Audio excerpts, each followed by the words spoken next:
Everyday Use for Your Grandmama by Alice Walker. I will wait for her in the yard that Maggie and I made so clean and wavy yesterday afternoon. A yard like this is more comfortable than most people know. It is not just a yard. It is like an extended living room. When the hard clay is swept clean as a floor, and the fine sand around the edges lined with tiny irregular grooves, anyone can come and sit and look up into the elm tree, wait for the breezes that never come inside the house. Maggie will be nervous until after her sister goes. She will stand hopelessly in corners, homely and ashamed of the burn scars down her arms and legs, eyeing her sister with a mixture of envy and awe. She thinks her sister has held life always in the palm of one hand, that no is a word the world never learned to say to her.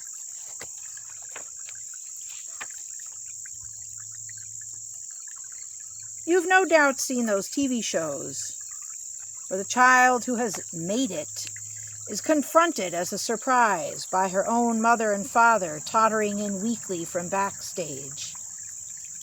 A pleasant surprise, of course. What would they do if parent and child came on the show only to curse out and insult each other? On TV, mother and child embrace and smile into each other's faces. Sometimes the mother and father weep. The child wraps them in her arms and leans across the table to tell how she would not have made it without their help. I have seen those programs. Sometimes I dream a dream in which Dee and I are suddenly brought together on a TV program of this sort. Out of a dark and soft-seated limousine, I am ushered into a bright room filled with many people. There I meet a smiling, gray, sporty man like Johnny Carson, who shakes my hand and tells me what a fine girl I have. Then we are on the stage, and Dee is embracing me with tears in her eyes. She pins on my dress a large orchid, even though she has told me once that she thinks orchids are tacky flowers. In real life, I am a large, big-boned woman with rough, man-working hands. In the winter, I wear flannel nightgowns to bed and overalls during the day. I can kill and clean a hog as mercilessly as a man. My fat keeps me hot in zero weather. I can work outside all day, breaking ice to get water for washing. I can eat pork liver cooked over the open fire minutes after it comes steaming from the hog. One winter, I knocked a bull calf straight in the brain between the eyes with a sledgehammer and had the meat hung up to chill before nightfall. But, of course, all this does not show on television. I am the way my daughter would want me to be, 100 pounds lighter, my skin like an uncooked barley pancake.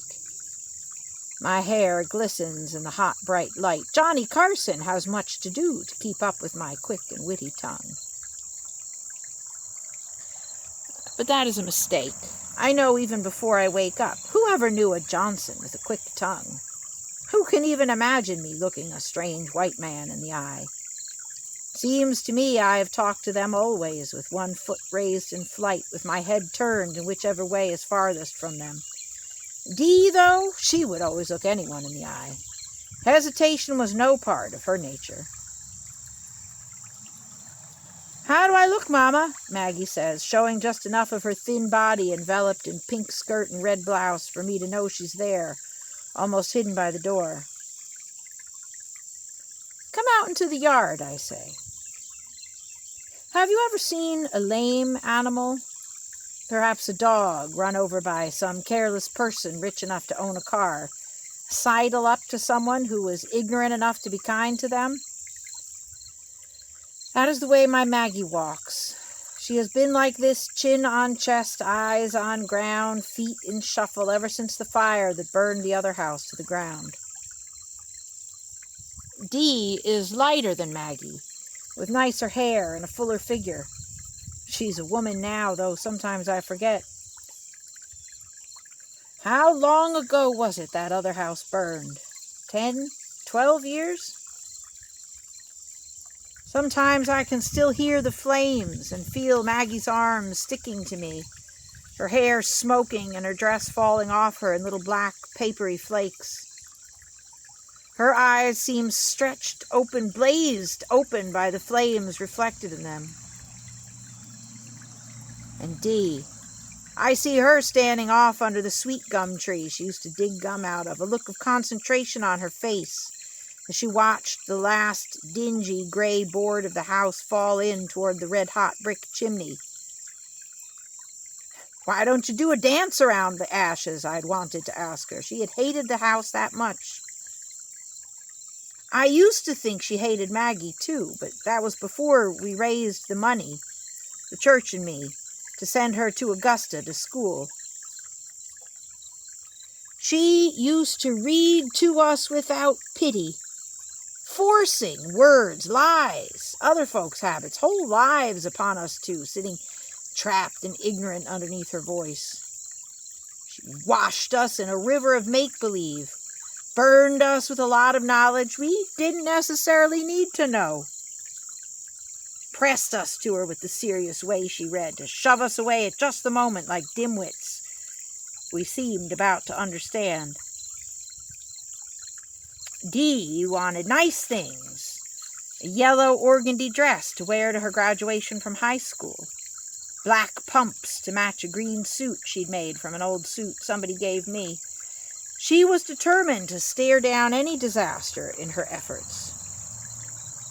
Her eyelids would not flicker for minutes at a time. Often I fought off the temptation to shake her. At 16, she had a style of her own, knew what style was. I never had an education myself. After second grade, the school was closed down. Don't ask me why. In 1927, colored asked fewer questions than they do now. Sometimes Maggie reads to me. She stumbles along good-naturedly, but can't see well. She knows she is not bright. Like good looks and money, quickness passed her by. She will marry John Thomas, who has mossy teeth and an earnest face, and then I'll be free to sit here and I guess just sing church songs to myself. Although I never was a good singer, never could carry a tune. I was always better at a man's job. I used to love to milk, till I was hooked in the side in 49. Cows are soothing and slow and don't bother you unless you try to milk them the wrong way. I have deliberately turned my back on the house. It is 3 rooms, just like the one that burned, except the roof is tin. They don't make shingle roofs anymore. There are no real windows, just some holes cut in the sides like the portholes in a ship. But not round and not square, with rawhide holding the shutters up on the outside. This house is in a pasture too, like the other one. No doubt when Dee sees it, she will want to tear it down. She wrote me once that no matter where we choose to live, she will manage to come see us. But she will never bring her friends. Maggie and I thought about this, and Maggie asked me, Mama, when did Dee ever have any friends? She had a few. Furtive boys in pink shirts hanging about on wash day after school. Nervous girls who never laughed. Impressed with her, They worshipped the well-turned phrase, the cute shape, the scalding humor that erupted like bubbles in lie. She read to them. When she was courting Jimmy T, she didn't have much time to pay to us, but turned all her fault-finding power on him. He flew to marry a cheap city girl from a family of ignorant, flashy people. She hardly had time to recompose herself. When she comes, I will meet... Oh, but there they are. Maggie attempts to make a dash for the house in her shuffling way, but I stay her with my hand. Come back here, I say. And she stops and tries to dig a well in the sand with her toe. It is hard to see them clearly through the strong sun. But even the first glimpse of leg out of the car tells me it is Dee. Her feet were always neat-looking, as if God himself had shaped them with a certain style. From the other side of the car comes a short, stocky man. Hair is all over his head, a foot long, and hanging from his chin like a kinky mule tail.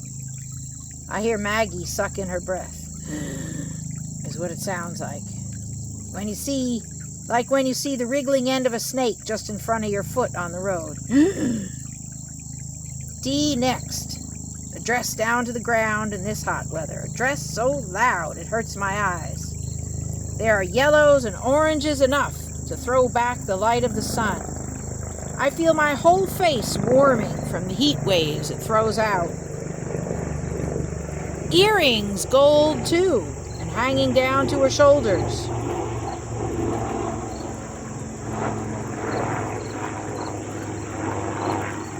Bracelets dangling and making noises when she moves her arm up to shake the folds of the dress out of her armpits. The dress is loose and flows, and as she walks closer, I like it. I hear Maggie go, again. It's her sister's hair. It stands straight up like the wool on a sheep.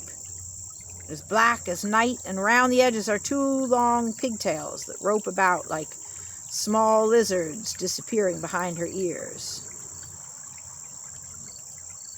Wa Suzo te ano, she says, coming on in that gliding way the dress makes her move. The short, stocky fellow with the hair to his navel is all grinning, and he follows up with, Assalamu alaikum, my mother and sister. He moves to hug Maggie, but she falls back, right up against the back of my chair. I feel her trembling there, and when I look up, I see the perspiration falling off her chin. Don't get up, says Dee. Since I am stout, it takes something of a push. You can see me trying to move a second or two before I make it. She turns, showing white heels through her sandals, and goes back to the car. Out she peeks with a Polaroid. She stoops down quickly and lines up picture after picture of me sitting there in front of the house with Maggie cowering behind me. She never takes a shot without making sure the house is included. When a cow comes nibbling around the edge of the yard, she snaps it, and me and Maggie and the house. Then she puts the Polaroid in the back seat of the car and comes up and kisses me on the forehead. Meanwhile, Assalamu alaikum is going through motions with Maggie's hand. Maggie's hand is as limp as a fish and probably as cold, despite the sweat, and she keeps trying to pull it back. It looks like Assalamu alaikum wants to shake hands, but wants to do it fancy. Maybe he don't know how people shake hands. Anyhow, he soon gives up on Maggie. Well, I say, Dee. No, Mama, she says, not Dee.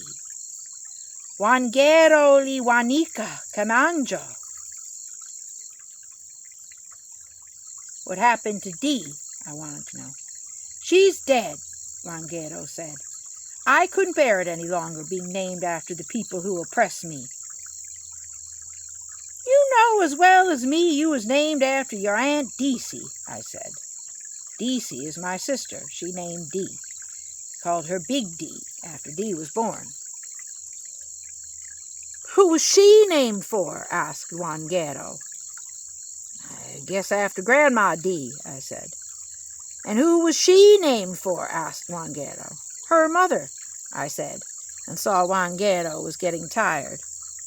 That's about as far back as I can trace it, I said, though in fact I probably could have carried it back beyond the Civil War through the branches. Well, said Assalamu alaikum, there you are. I heard Maggie say. There I was not, I said, before DC cropped up in our family, so why should I try to trace it that far back? He just stood there grinning, looking down on me like somebody inspecting a Model A car. Every once in a while, he and Juanguero sent eye signals over my head. How do you pronounce this name? I asked.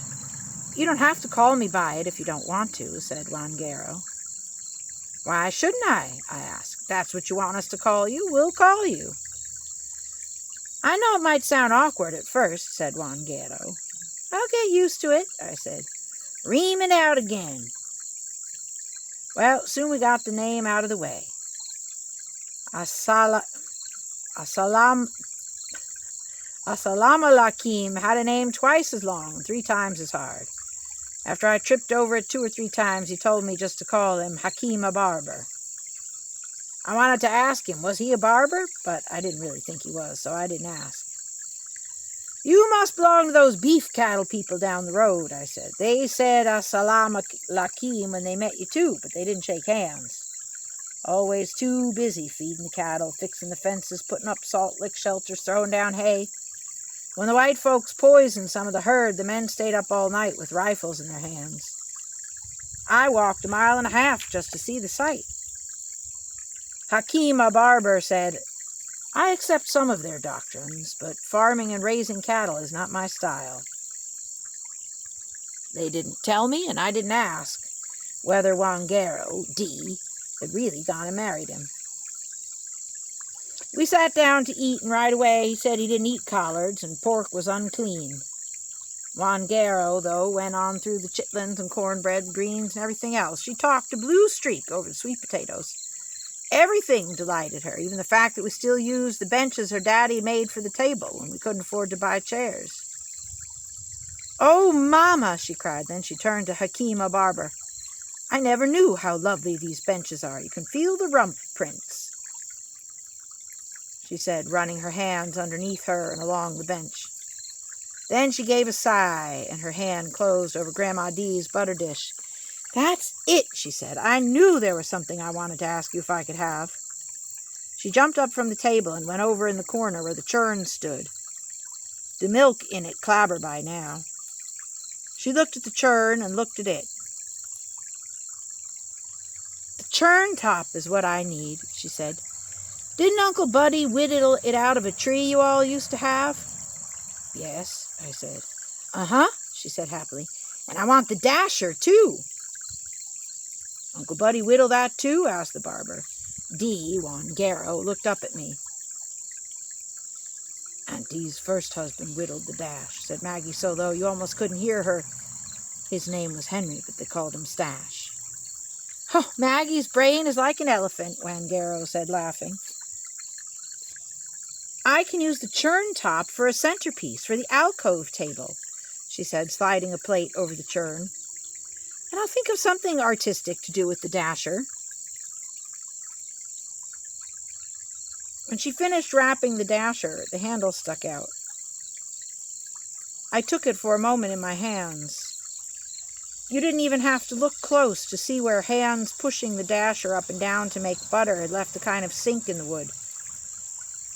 In fact, there were a lot of small sinks. You could see where thumbs and fingers had sunk into the wood. It was a beautiful light yellow wood from a tree that grew in the yard where Big D and Stash had lived. After dinner, D, Juanguero, went to the trunk at the foot of my bed and started rifling through it. Maggie hung back in the kitchen over the dishpan. Out came Juanguero with 2 quilts. They had been pieced by Grandma D, and then Big D and me had hung them on the quilt frames on the front porch and quilted them. One was in the Lone Star pattern, the other was Walk Around the Mountain. In both of them were scraps of dresses Grandma Dee had worn 50 and more years ago. Bits and pieces of Grandpa Jarrell's paisley shirts. And one tiny faded blue piece about the size of a penny matchbox that was from Great-Grandpa Ezra's uniform that he wore in the Civil War. "Mama," Wangaro said, sweet as a bird, "can I have these old quilts?" I heard something fall in the kitchen, and a minute later the kitchen door slammed. "Why don't you take one or two of the others?" I asked. "These old things was just done by me and Big D from some tops your grandma pieced before she died." "No," said Wangaro, "I don't want those. They are stitched around the borders by machine." "That'll make them last better," I said. "That's not the point," said Wangaro. "These are all pieces of dresses Grandma used to wear. She did all this stitching by hand. Imagine." "Some of the pieces, like those lavender ones, come from old clothes her mother handed down to her," I said, moving up to touch the quilts. Dee, Wangaro, moved back just enough so that I couldn't reach the quilts. They already belonged to her. "Imagine," she breathed again, clutching them closely to her bosom. "The truth is," I said, "I promised to give them quilts to Maggie for when she marries John Thomas." She gasped like a bee had stung her. "Maggie can't appreciate these quilts," she said. "She'd probably be backward enough to put them to everyday use." "I reckon she would," I said. "God knows I've been saving 'em for long enough without nobody using 'em. I hope she will." I didn't want to bring up how I had offered Dee, Wangaro, the quilt when she went away to college. Then she had told me they were old-fashioned, out of style. "But they're priceless," she was saying now, furiously, for she has a temper. "Maggie would put them on the bed, and in 5 years they'd be in rags. Less than that." "Can always make some more," I said. "Maggie knows how to quilt." Dee, Wangaro, looked at me with hatred. "You just will not understand. The point is these quilts. These quilts!" "Well," I said, stumped, "what would you do with them?" "Hang them," she said. That was the only thing you could do with quilts. Maggie by now was standing in the door. I could almost hear the sound her feet made as they scraped over each other. "She can have them, Mama," she said, like somebody used to never winning anything or having anything reserved for her. "I can remember Grandma Dee without the quilts." I looked at her hard. She'd filled her bottom lip with checkerberry snuff, and it gave her face a kind of dopey hangdog look. It was Grandma Dee and Big D who taught her how to quilt herself. She stood there with her scarred hands hidden in the folds of her skirt. She looked at her sister with something like fear, but she wasn't mad at her. This was Maggie's portion. This was the way she knew God to work.